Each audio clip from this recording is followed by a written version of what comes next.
자비로우신 하나님, 오늘 정말 봄이 오는 그런 좋은 이 계절에 사랑하는 우리 한장선을 섬기고 있는 우리 지역장님 또 목사님들과 함께 좋은 교제의 시간을 허락해 주셔서 감사를 드립니다. 늘 하나님 앞에 설 때마다 허물 많고 실수 많이 하는 저희들임을 고백을 합니다. 따라서 우리는 매일마다 하나님 앞에 용서함을 받아야 할 그런 존재임을 다시 한번 고백합니다. 하나님, 오늘 이 문학 속에서 다시 한번 우리 일으켜 주시고 이 교제하고 있는 많은 장애인들에게 문학의 귀한 것을 알고 그들에게 널리 알릴 수 있는 좋은 한 시간 되게 하여 주시옵소서. 하나님께서 종의 입술을 붙잡아 주시기를 간절히 빌고 원하옵고 예수님의 이름으로 기도드리옵나이다. 아멘. 아멘.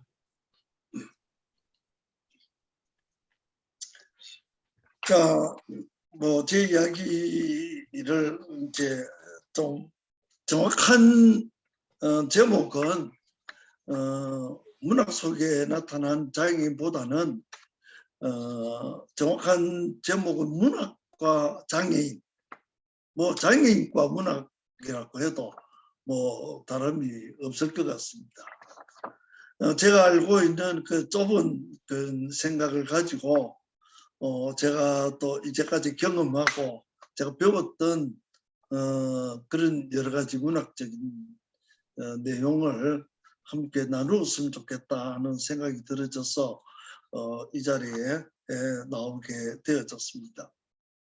사실 우리 모두 다 한 가지로 우리는 장애인이지 않습니까? 모두 다 비장애인이라고 하지만은 실상은 마음으로부터 이렇게 장애를 가지고 있는 분들도 많이 계시기도 하고 또 우리가 육체적으로 겉으로 볼 때도 나타난 그런 장애의 모습들을 많이 가지고 있어서 너나 할 것 없이 모두 다 장애인이다 그렇게 여겨지고 있습니다. 자, 그러면 우리가 장애를 가지게 되어지면 먼저 생각할 수 있는 것이 장애인에게 있어서는 이동의 제약이 있는 사람이 아닌가 하는 그런 생각이 들죠. 이동에 제약이 있다. 사람은 사회적인 활동을 하는 존재이지 않습니까? 사회적 활동을 한다는 것은 우선 전제되어지는 것이 바로 이동권이 되겠죠. 움직인다는 것이죠. 만약에 사람이 사회적인 그런 존재로서 활동이 없다면, 이동이 원활하지 못하다면 그만큼 어떤 세계관이라든지 그리고 자연관이라든지 이런 부분이 좀 축소되지 않을까 그렇게 생각을 하고요. 또 기본적으로 우리가 사회 속에서 이 활동을 한다고 하는 것은 사람과 사람의 만남이죠. 그렇다면 이동권의 제약이라고 하는 것은 무엇보다도 사람과의 만남이 소원해지고 사람과의 만남이 이루어지지 않게 되는 거죠. 사람과의 만남이 없다면 어떤 그런 문제가 우리에게 올까요? 사람과의 만남은, 만약에 사람과의 만남이 없다면 첫째는 제가 생각할 때는 소통의 문제가 생길 거라고 생각합니다. 사람과의 만남이 없으면 그것은 교제의 문제가 있지 않을까 그런 생각이 들죠. 사회적인 그런 활동을 할 때에 우리들은 모두 다 다양한 사람들을 만나게 되어지지 않습니까? 다양한 사람들의 만남을 통해서 거기서 배움이 일어나게 되어지고 또 배움을 통해서 여러 가지 다양한 경험이 쌓아지게 되어지죠. 경험이 쌓아진다라고 하는 것은 나름대로의 인생관이 생기게 되어지고 또 나름대로의 진리의 길을, 진리의 도를 깨닫게 되지 않을까, 그렇게 생각을 하는 것입니다. 이거는 제가 이렇게 장하게 이야기하는 것은, 이거는 그만큼 사람과의 만남은 인생에 있어서 참 중요하다는 것이죠. 어떤 사람을 만나느냐가 그 사람의 인생에 어떤 면에 있어서 일생을 결정한다라고도 볼 수 있는 거죠. 어떤 사람을 만나느냐. 그렇다면 이런 의미에서 볼 때에 장애인이라고 하는 것은 그만큼 활동의 제약이 있기 때문에, 이동성의 제약이 있기 때문에 다양한 사람을 만나지 못한다는 그런 약점을 가지게 되어지죠. 다양한 사람을 만나지 못한다. 그렇다면 이 다양한 사람을 우리가 만나지 못하게 된다는 것은 그만큼 우리의 장애인에게 있어서는 세계관이나 어떤 사회적인 관계가 취약해지고, 어떤 의미에 있어서는 사람을 만나지 못함으로 말미암아서 인생을 바라보는 시각이 좁아질 우려가 많다 하는 것이죠. 사람의 만남이 없는 그런 장애인일수록 어떤 의미에서는 순진하다라고도 말할 수 있겠죠. 그러나 또 다른 그런 생각으로 볼 때에 사람의 만남이 없는 우리 장애인 형제 자매들이 순진하고 하다라고도 할 수 있지만, 또 다른 한편으로서 볼 때는 우리 장애인들이 무지에 가까울 수도 있다라고 하는 것을 우리는 알 수가 있는 것이죠. 이제까지 우리 만난 형제자매들을 가만히 살펴보면 보면 똑똑한 그런 장애인, 순진한 그런 장애인 형제자매들도 있었지만은, 그러나 정말 어떤 의미에서는 무지에 가까운 장애인들도 볼 수 있었습니다. 자, 그러면 우리 장애인에게서 사람을 만나지 못함으로 인한 어떤 순진함, 그리고 세계관이 좁아지고 이런 인생관에 있어서 좀 문제가 이루어진다고 할 때에 우리 이 장애인에게 있어서 이러한 문제를 해소할 수 있는 길은 없을까? 라고 하는 것을 볼 때에 일단 우리 장애인에게는 문학은 참 필요하다는 것이죠. 문학은 참 필요하다. 그래서 우리 장애인에게서 이 문학이라고 하는 것은 세계관을 넓히고 인생관을 넓히는 데서 대단히 유익한 그런 분야다라고 저는 이야기할 수 있습니다. 왜 유익하겠습니까? 그것은 문학 세계 속에서 장애인들이, 우리 형제자매들이 만날 수 없는 다양한 사람들을 만날 수가 있습니다. 문학의 세계 속에서 여러 사람들을 만날 수가 있습니다. 선한 사람들도 만날 수가 있습니다. 소설 속에서 묘사하는 많은 사람들 가운데에 여러 가지의 인간의 관계들을 소설 속에서 찾을 수가 있습니다. 또 이 문학 속에서 다양한 사람, 대통령을 비롯하여서 과학자, 문학자, 선생님, 여러 사람들을 만날 수 있지 않겠습니까? 다양한 인생의 경험을 지닌 사람들을 이 소설 속에서, 문학 속에서 만날 수가 있는 거죠. 사람이 살아가면서 많은 사람을 만난다는 것은 얼마나 중요할까요? 제가 여러분들에게 드리는 그 질문 가운데 하나가, 여러분들 이제까지 인생을 살아오면서 얼마나 많은 사람들을 만나셨습니까? 특히 장애를 가지고 있는 우리 목사님이나 우리 원장님들 이제까지 살아오시면서 얼마나 많은 사람들을 만나셨을까요? 아마도 가까이는 제일 먼저 만난 사람이 부모님을 먼저 만났겠죠. 가족들을 만났겠죠. 그리고 또 어떤 님이 학교를 갈 수 있다면 학교에 가서 선생님도 만나고, 또 학우들도 만나서 이렇게 같이 교제를 나누고, 교회를 나가시는 분이라면 교회 나가면 목사님 만날 수 있고 교우들도 만날 수 있는 그런 일들이 있겠죠. 그러나 이러한 것들도 비교적 활동이 원활하고 자유스러울 때 가능한 일이죠. 어떤 의미에서 중증장애인들은 학교의 혜택도 받아보지 못한 사람들 많이 있고, 선생님도 제대로 보지도 못하고 학우들도 제대로 만나지 못하는 경우도 많이 있지 않습니까? 심지어는 자기가 살고 있는 동네에 있는 사람들도 만나기도 힘든 그런 부분들이 좀 있겠죠. 그렇다면 뭐 다른 분들은 다 일단 배제해 놓고 우리가 실제적으로 우리 삶의 현장 속에서 만나는 분 가운데에 우리 교회 식구들이나 교우들 가운데에 제가 중증장애인들 있지 않습니까? 제가 중증장애인들이 만날 수 있는 사람들은 얼마나 되겠습니까?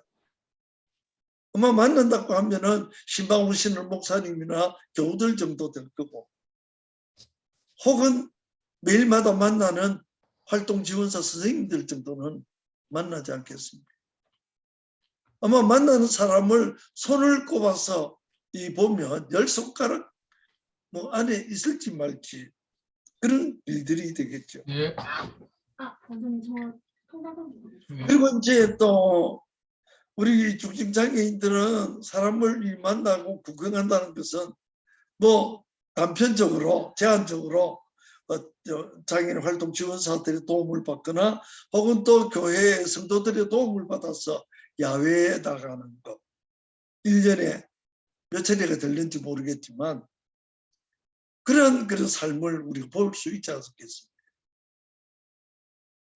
그렇기 때문에 다시 한번 요약을 한다면 문화계라고 하는 것은 다양한 사람들을 만나게 하고 다양한 사람들의 경험들을 접할 수 있는 그 좋은 계기가 되는 분야라고 이렇게 이야기를 드릴 수가 있습니다. 오늘 이제 장애인과 문학과 장애인 속에서 제한적이나마 몇 사람에 대한 그런 이야기를 좀 하고 싶은 생각이 있습니다. 우선 이제 여러분들에게 소개해드리고 싶은 사람은 일본의 유명한 작가 가운데 한 사람인 크리스찬 작가 가운데 한 사람인 미우라 아야코라고 하는 분이 있습니다. 여성분이죠. 그분은 1922년에 일본 홋카이도 북해도 제일 북단에 있는 아사히카와라고 하는 그곳에서 출생을 하십니다. 그리고 그곳에서 아주 가난하게 어렵게 자라났죠. 그분이 어린 시절을 보냈던 그곳은 이제 일본이 그 1차 대전에 세계 1차 대전에 편성을 하여서 고도의 산업화가 이루어지고 또 2차 대전 속에 태평양 전쟁을 일으키면서 이 군부 정치를 하였던 그런 슬픈 시절이었죠. 그리고 미우라 야코는 아사히카와에서 여학교를 졸업을 합니다. 졸업을 하고 17살 때에 이제 우리 한국으로 말하자면 초등학교, 일본어로 말하면 소학교에 교사로 이제 취직을 하게 되어집니다. 그가 소학교에 있으면서 이 어린 학생들과 함께 즐거운 시간을 가졌지만 그러나 그가 가르쳤던 그 과목들은 군부 정권이 가르쳤던 천황을 숭배하고 그리고 자신들이 일으키고 있는 태평양 전쟁이 거룩한 전쟁이다라고 가르치고 그리고 학생들에게 너희들은 황국의 식민들이니까 잘 자라서 나라를 위해서 충성을 해야 된다. 가르쳤던 그런 역할을 하였던 것이죠. 그러다가 1945년에 태평양 전쟁이 종전이 되죠. 그리고 난 뒤에 이 미우라 아야코가 받았던 그런 충격 가운데 하나가 자기가 교사로서 이제까지 학생들에게 가르쳤던 내용들이 모두 다 엉터리였다, 잘못 가르쳤다 하는 것을 이제 알게 되어집니다. 왜냐하면 일본 문부성에서 우리나라로 치면 교육부에 해당되는 곳에서 지침서가 내려옵니다. 학생들에게 가르쳤던 교과서에 잘못된 가르침이 있기 때문에 그 내용에 까만 먹을 칠하든지 그리고 까만색으로 덮어야 된다 하는 것입니다.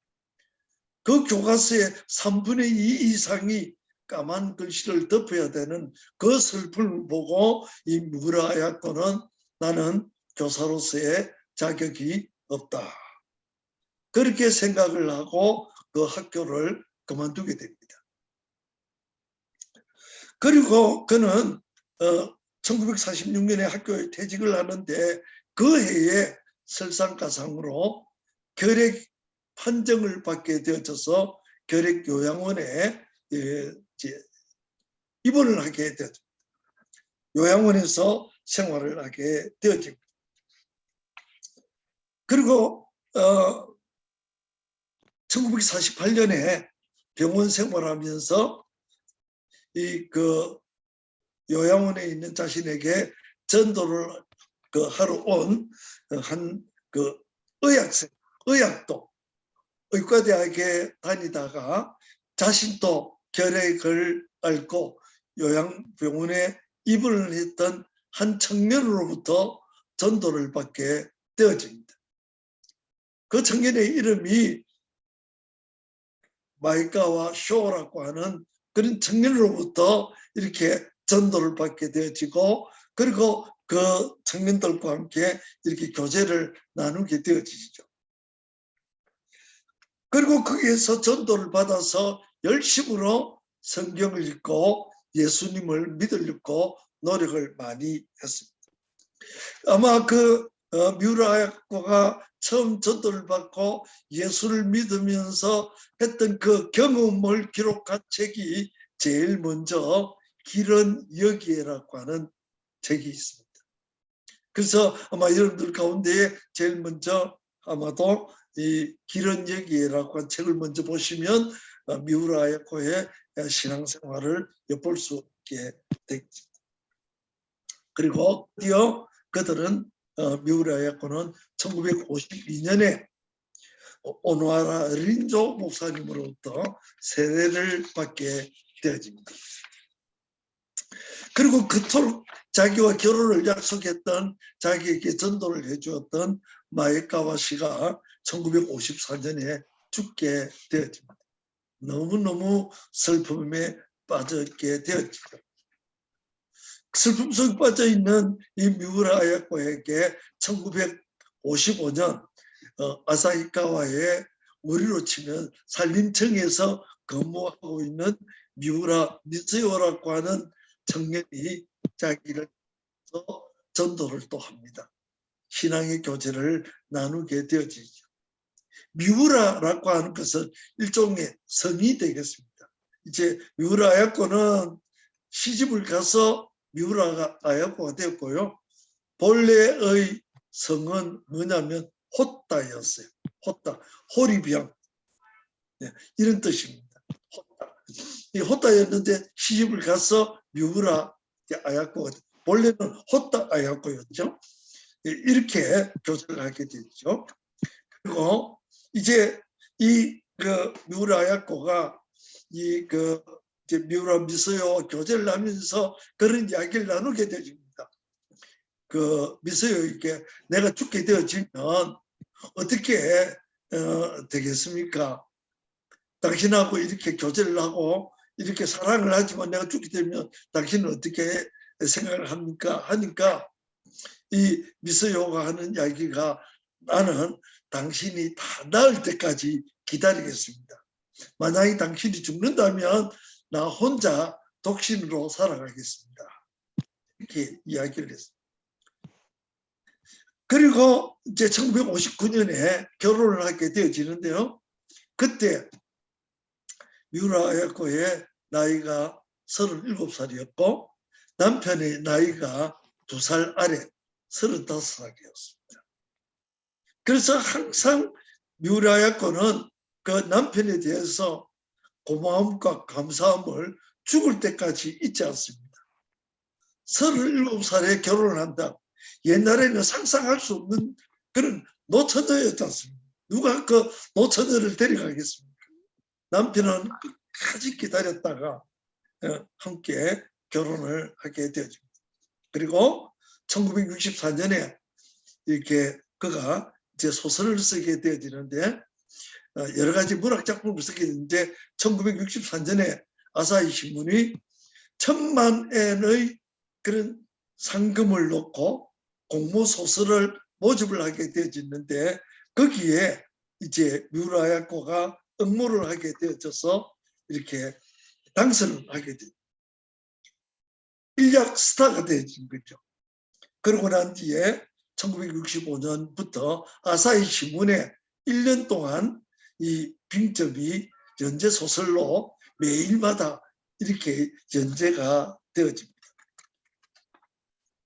재미있는 것은 1965년부터 2004년 사이에 일본의 그 인기 작가 가운데 예수 믿지 않는 분인데 여러분들 아마 잘 아시겠지만 일본의 그 유명한 작가 가운데 무라카미 하루키라고 하는 사람이 있습니다.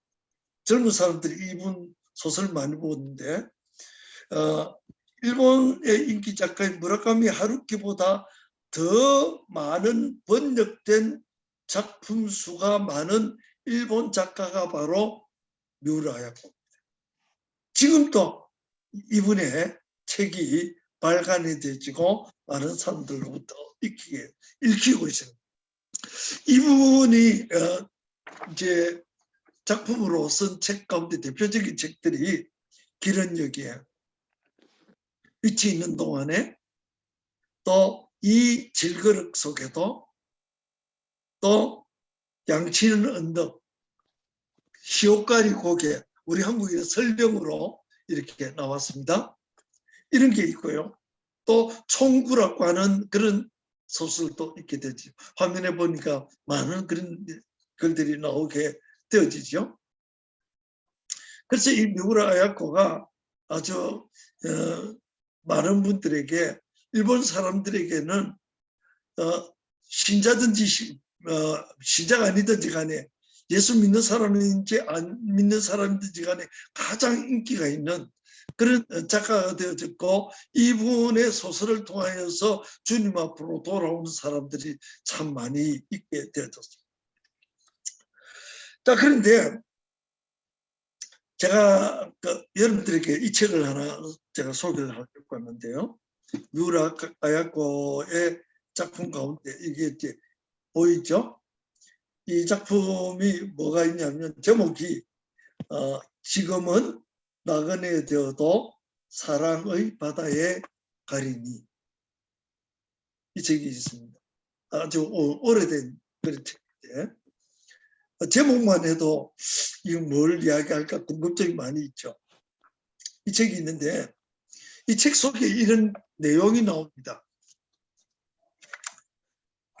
그 뮤라 아야코가 가장 존경하는 사람이 있습니다.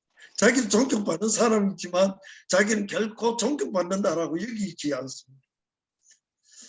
그래서 뮤라 아야코에게 독자가 물어봅니다. 선생님 이제까지 작품 활동하면서 가장 존경하는 분이 누굽니까? 라고 물었습니다. 그러니까 이분이 하는 말이 나에게 가장 존경하는 전도자가 한 분이 있는데 그분이 지은 책 가운데 하나가 뭐냐면 우리 파이오니어의 분정기라고 하는 책인데 히키다 이치로라고 하는 분이 제가 가장 존경합니다. 여러분도 혹시 히키다 이치로라고 하는 분의 이야기를 들어보신 적이 있는지요? 저는 한 30번 접해봤는데 이분이 이 홋카이도 출신의 사람인데 이분이 어느 날 역에서 전도지를 받고 이 전도지의 내용을 보고 예수를 믿게 됩니다. 아주 충격적으로 예수를 믿게 되죠. 자기 발로 가서 예수를 믿습니다. 그리고 예수를 믿고 세례를 받고 난 뒤에 내가 주님의 은혜를 이렇게 크게 받았으니 내가 주님을 위해서 뭘 할 수 있을까? 그렇게 생각을 했습니다. 내가 할 수 있는 것은 내 몸이 온전한 동안에 홋카이도 지역에 모든 집을 방문해서 내가 전도지를 전달하겠다는 결심을 가지게 되어집니다. 그리고 이 홋카이도에 살고 있는 모든 집을 찾아가서 전도지를 나누어주는 일을 시작을 했습니다. 그래서 그가 걸어 다녔는데요. 6년 동안에 몇 킬로를 걸어 다녔냐면 전도지를 전한 그 거리가 4만 킬로를 걸어 다녔어요. 4만 킬로. 여러분들 지구 둘레가 몇 킬로입니까? 지구 둘레가 6만 킬로잖아요. 근데 이분은 홋카이도 안에서 6년 동안 6번의 겨울, 6번의 여름을 지나면서 집집마다 이렇게 전도지를 전하는데 도시는 비교적으로 전도지 전하기가 쉽지 않습니까? 문제는 시골이잖아요. 시골에 여름에 20, 30도 넘어가는 그 온도 속에서 혹독한 더위 속에서 걸어 다니면서 전도를 합니다. 전도지를 나눠줍니다. 집집마다. 여름은 비교적 괜찮죠. 그러나 겨울이 더 힘들지 않습니까? 혹시 여름 가운데에 홋카이도에 가보신 분이 계시는지 모르겠습니다. 홋카이도에 가면은 독특한 거리의 풍경이 하나 있습니다. 시골에 가면 독특한 거리의 풍경 하나가 뭐냐면 그 길거리마다 일정한 간격으로 아주 10m 이상 높이에 나무를 이렇게 전봇대처럼 세워놓습니다. 왜 세울까요? 이 홋카이도는 눈이 엄청나게 오기 때문에 눈이 오게 되면 길을 잃어버립니다. 그러면 이곳이 길이냐 아니냐 하는 것을 판단하는 것은 바로 길가에 있는 가로수처럼 서 있는 나무들입니다. 일본의 이 홋카이도에 눈도 빨리 오거니와 봄도 제일 늦게 오는 곳이잖아요. 눈이 한번 올 때 보통 한 5m 내지 7m 정도 눈이 오게 되죠. 엄청난 눈이 오잖아요. 그 눈이 오는 곳에서도 그 이치로라고 하는 분은 한 날도 버리지 않고 걸어 다니면서 이렇게 전도지를 다. 그 집이 5km가 떨어져 있든지 10몇 킬로가 떨어진 홀로 있는 집에도 그 집을 찾아갑니다. 찾아가서 전도지를 나눠주고 그렇게 했습니다. 재미있는 일화 가운데 하나는 아직도 일본 홋카이도에는 곰이 많이 살고 있거든요. 이 숲길을 걸어가다가 곰을 종종 만나게 된대요.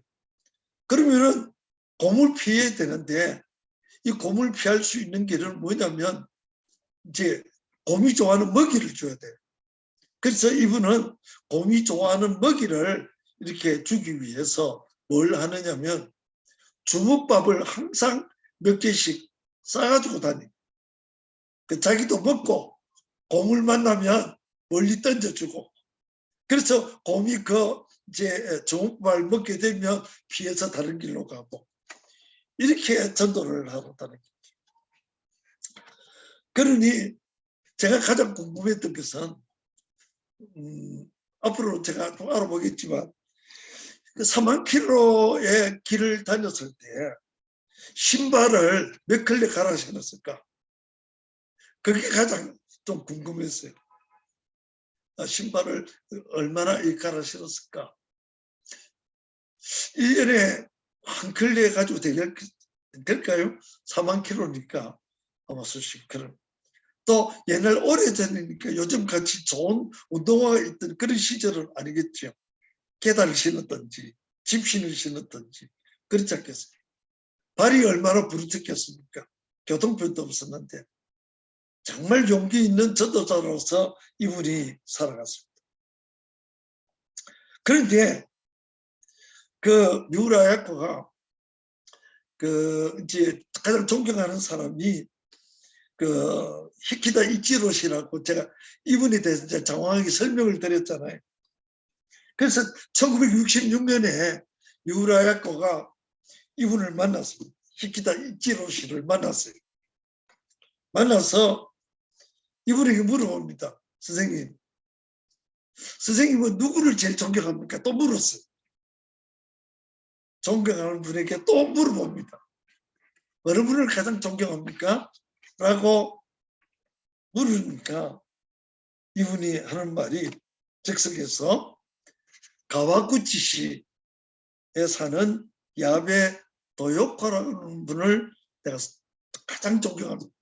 이제까지 전국적으로 전도하러 다니다 보니 내가 만난 사람 가운데 이분만큼 훌륭한 분 없습니다. 야베 도요코.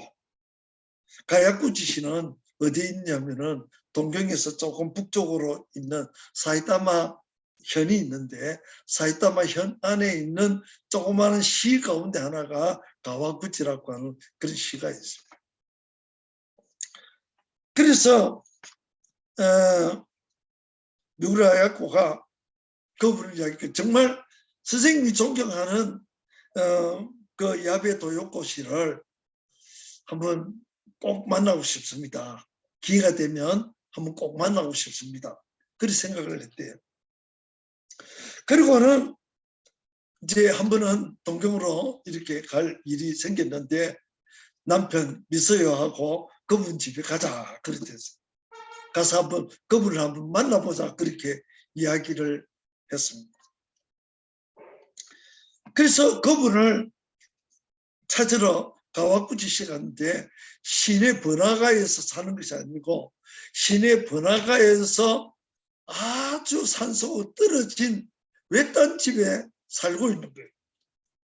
살고 있는데 만나서 이 미우라 야코가 충격을 받았어요.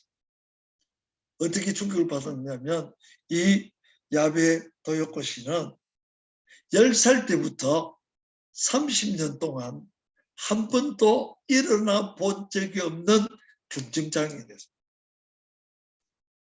10살 때부터 30년까지니까 40살 때까지겠죠. 한 번도 일어나 보지는 않았는데 그가 병상에서 신방을 하러 온 목사님을 만나고 거기서 예수 믿기로 결심을 하고 그리고 주신 성경책을 따라서 성경 공부를 하고 그리고 열심으로 신앙생활을 했다.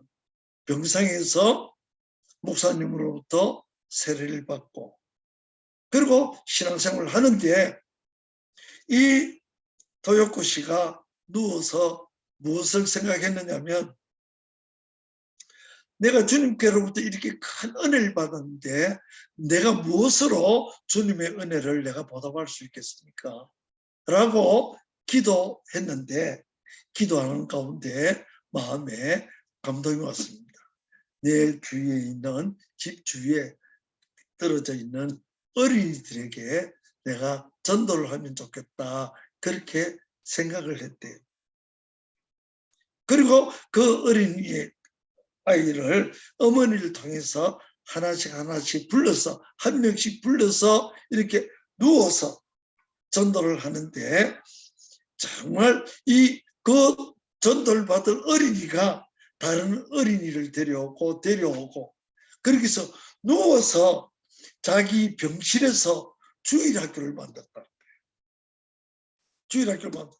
그래서 목소리가 너무 약하니까 어머니가 그 침대 옆에 전화기도 놔주고 앰프도 설치해주고 마이크도 만들어주고 이렇게 해서 그 주일날마다 아침에 마이크를 가지고 모여있는 어린이들에게 열심으로 성경 이야기를 해주었다는 거예요. 놀라운 것은 그렇게 30명 정도 모여서 말씀을 듣는데 그 어린이들 가운데 성장을 해서 또 예수를 믿고 교회를 다니는 그런 청년들이 나타나기 시작했다는 거예요. 그 청년들이 자라나서 또 선생님을 찾아와서 선생님에게 기도를 받고 선생님 말씀을 듣고 선생님으로부터 그 사랑을 받고 이렇게 존경함을 받는 그런 일들이 있었다라고 하는 것을 미우라 야코가 그분으로부터 실제적으로 이야기를 듣고 충동을 받고 자기의 옛날에 그 젊은 시절에 아사히카와 요양원에 있을 때 그 시절을 생각하면서 정말 이분은 참으로 존경받을 사람이다. 그렇게 여기고 그분에게 기도를 드리고 신앙의 교제를 나누었다는 이야기가 그 책에 보면 기록이 되어져 있죠.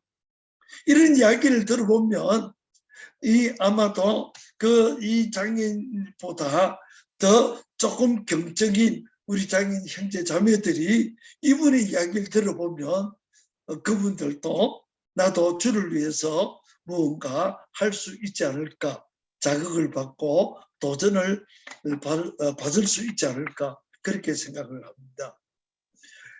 두 번째로 제가 소개해 줄 분이 있습니다. 벌써 이야기 속에서 미우라 아야코를 비롯한 이제 세 분을 소개를 해드렸는데 또 한 분을 이제 소개를 한다면 제가 개인적으로 참 좋아하는 분입니다. 장애인 문학가이면서 시인이었던 미즈노 겐조가 있습니다. 1938년에 태어나신 그런 분입니다. 나가나현 사카키라고 하는 조그만한 그런 시골 동네에서 태어났습니다. 여러분들 나가노현 하면은 뭐가 생각이 납니까? 일본의 동계올림픽이 열렸던 곳이죠. 아주 유명하고 산세가 높고 숲이 많은 곳이고 나가노현에 가면은 지금도요 2차 대전 때 마지막으로 일본이 항전하기로 결심을 하고 제2의 그런 군사 시설 만든 곳이 이 나가노입니다. 여기에 황궁을 만들어서 그 왕도 모시고 오고 그리고 그분들을 위해서 이렇게 시설을 만들었던 유명한 곳이기도 합니다. 그림에 보면 이제 미즈노 겐조 씨가 나오게 되어지죠. 그 뒤에 보면 그 아주 자비로운 그런 얼굴을 가지고 있는 여기 이제 보니까 어머니가 계시네요. 있는데 저는 실제로 그 나가노현 그 사카키라고 하는 동네에 그분의 생가를 찾아가 봤습니다. 그 전형적인 그 시골이면서 그 시골 앞에 보면은 이제 강도 지나가네요. 그 집 앞에 보면은 그 이제 천곡 그 강이라고 하는 천곡천인데 일본 말로는 지쿠마가와라 그래요. 지쿠마가와라고 하는 곳인데 전형적으로 물 흐르는 소리가 천 가지의 소리가 난다. 그래서 천곡강이라 그렇게 이야기했어요. 근데 미즈노 겐조가 1938년에 태어나서 10살이 저 앞에 여기 보이죠? 이 강이죠. 재작년에 큰 홍수가 나서 흔적이 없어졌다는 걸 제가 이야기 들었습니다만 1938년에 태어나서 10살이 되던 때에 그 지역에 유행하던 이질이 있었어요. 이질이 있었는데 이질에 이제 감염이 되어져서 고열로 시달리게 되어집니다. 고열로 시달리게 되어져서 그 후유증으로 이분이 이제 장애를 가지게 되어지는데 그에게 남아있는 그 온전한 그런 신체의 기능은 두 가지밖에 없습니다. 예, 아름다운 그런 강의 모습이 보이게 되어지네요. 그런데 두 가지 남아있는 그 기능이 뭐가 있느냐면은 하나는 볼 수 있는 것, 하나는 들을 수 있는 것, 두 가지밖에 없었어요. 전혀 움직일 수가 없었던 일들이죠.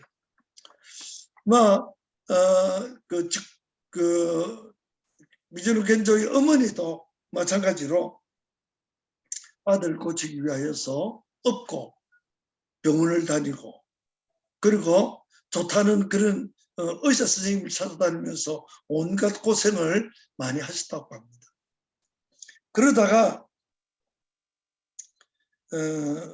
어머니가 뭘 잘 만들었냐면 빵을 잘 만들었다고 그래요. 그래서 이제 가게를 했어요. 뭐 이제 전시 때니까 뭐 물자가 그렇게 풍부하지 않은 그런 뭐 시절이었지만 시골이니까 밀을 구해서 밀가루를 구해서 조그마한 빵을 이제 팔고 가게를 했는데 12살 되던 해에 그 바로 집 그 건너에 있는 교회가 하나 있어요. 그 교회 이름이 뭐냐면 사각기 영광교회가 있었어요. 저도 직접 가봤는데 사각기 영광교회의 전도 목사님으로서 수고를 하고 계시던 미야오 목사님이 미즈노 겐조의 이야기를 듣고 신방을 오십니다. 12살에 신방을 오셔서 이제 그 위로를 하고 어머니도 위로를 하고 위에서 기도를 해주고 또 그를 위해서 성경책을 이렇게 선물을 하게 되어집니다. 지금 또 뭐 일본의 성경책이 좀 어렵긴 하지만 어린 그 겐조로서는 이 성경책 읽는 게 그렇게는 쉽지만은 않았습니다.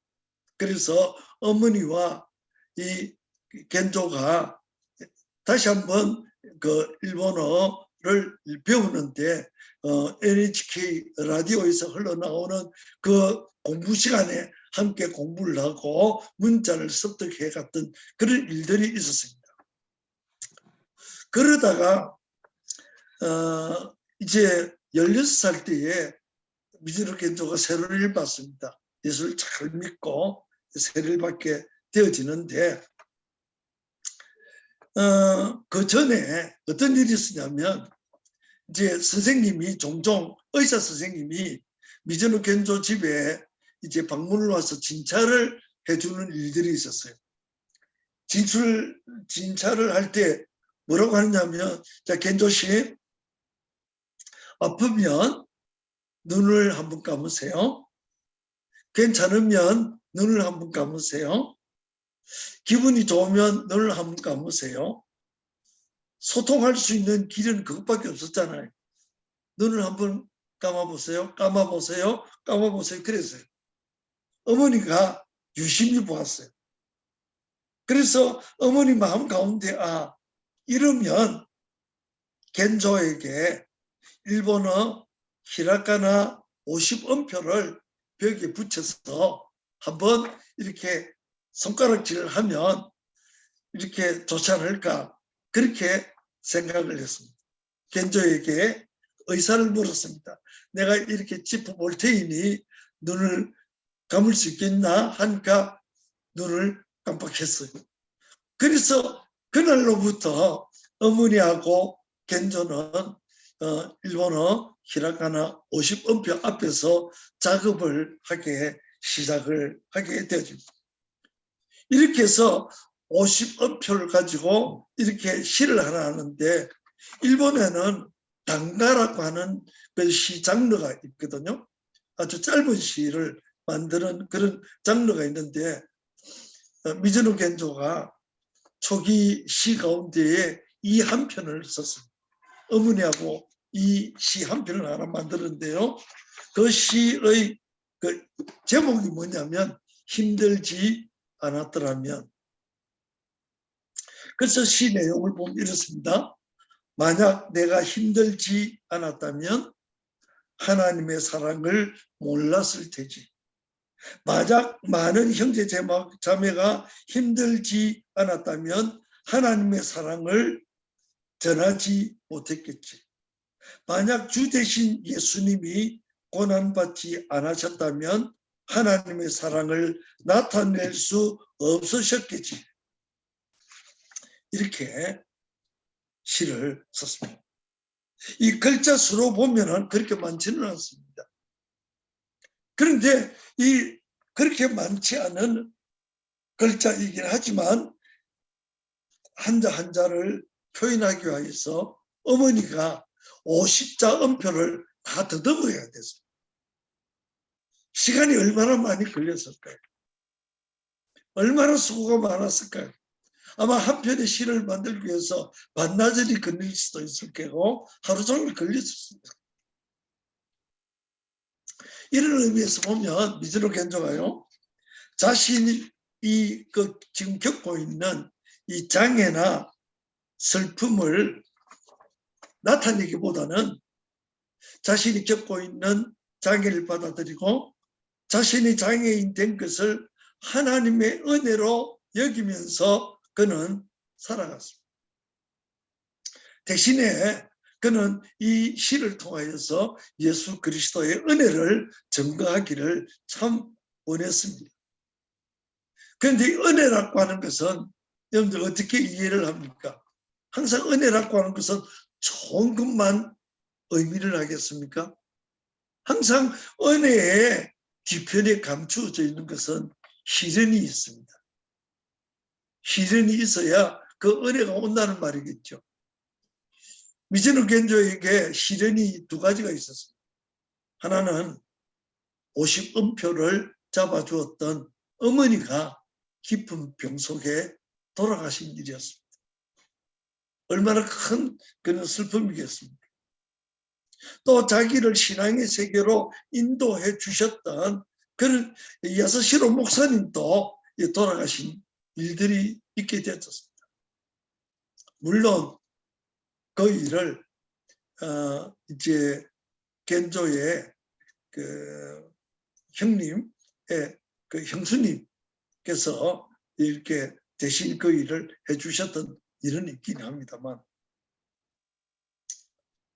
그래서 이제 어머니 돌아가시고 자기를 신앙적으로 사랑해주고 기도해 주시는 목사님이 돌아가고 난 뒤에 이런 시를 썼습니다. 어떤 시냐면 시 제목이 그만 우세요. 그만 우세요. 그 내용을 보면 이렇습니다. 그만 우세요. 어머니를 잃은 나를 위해 울지 마세요. 그만 우세요. 마음속은 신기할 정도로 조용합니다. 그리스도가 나와 함께 계시기 때문일까요? 그 시입니다. 이 시를 들으면 얼마나 마음 가운데 큰 감동이, 또 하나의 연속으로 만든 시가 또 하나 있어요. 그것은 뭐냐면 주님 말씀을 주세요. 그리고 시 내용이 이렇습니다. 주님 말씀 주세요. 오늘의 말씀을 주세요. 그 말씀으로 시련을 이기게 해주세요. 시의 전부이죠. 이 미즈노 겐조의 그 시를 통하여서 그는 자기의 그 슬픔을 이기려고 하는 의지를 엿볼 수 있었습니다. 미즈노 겐조가 이런 아름다운 시를 많이 쓰고 난 뒤에 뭐 이 화면 속에 그 그림이 나올지 모르지만 미즈노 겐조가 처음으로 시집을 3권을 내었습니다. 내 은혜가 내게 족하다 하는 책을 썼습니다. 그 책 이후로 이렇게 몇 권의 책을 썼는데 그 책을 보고 많은 일본 시민들이 울었습니다. 얼마나 유명해졌는지 일본 황국에 있는 왕비가 친히 동경에서 나고를 걸쳐서 미즈노 겐조의 집을 방문을 해서 격려를 하고 그리고 그에게 응원을 했다는 그런 사진도 나와 있습니다. 이렇게 보면 문학 속에 보면은 단편적이지만 저는 뭐 단편적으로 일본의 그 문학 속에서 나타난 몇 분을 소개를 해드렸지만 그 장애를 가지고도 이렇게 아름다운 작품을 지을 수 있다라고 하는 것도 보여주기도 하였고, 그리고 또 일본을 대표하는 미우라 야코라고 하는 그분의 작품 속에서 이런 분이 있다라고 하는 것도 알게 되어졌습니다. 이런 것을 보면 이 문학의 힘이라고 하는 것은 얼마나 대단한 힘을 가지고 있는지를 다시 한번 우리들에게 알려주고 있습니다. 오늘 우리가 몇 사람을 만났지만은 우리는 다시 한번 이 작품 속에서 장애는 불행의 조건이 아니고 은혜의 조건으로 만들어진다라고 하는 것을 우리들에게 가르쳐 주고 있습니다. 다시 한번 이제 이러한 그 일을 기회로 인하여서 우리가 만나고 있는 우리 단체장님들, 목사님들, 원장님들께서 이런 문학을 먼저 이렇게 접하시면서 가까이 하시면서 이 문학을 통하여서 우리 사랑하는 형제 자매들이, 장애인 형제 자매들이 믿음으로 생활을 할 수 있도록 그렇게 적극적으로 지도해 주시고 협력을 해 주셨으면 참으로 좋겠습니다. 이상입니다.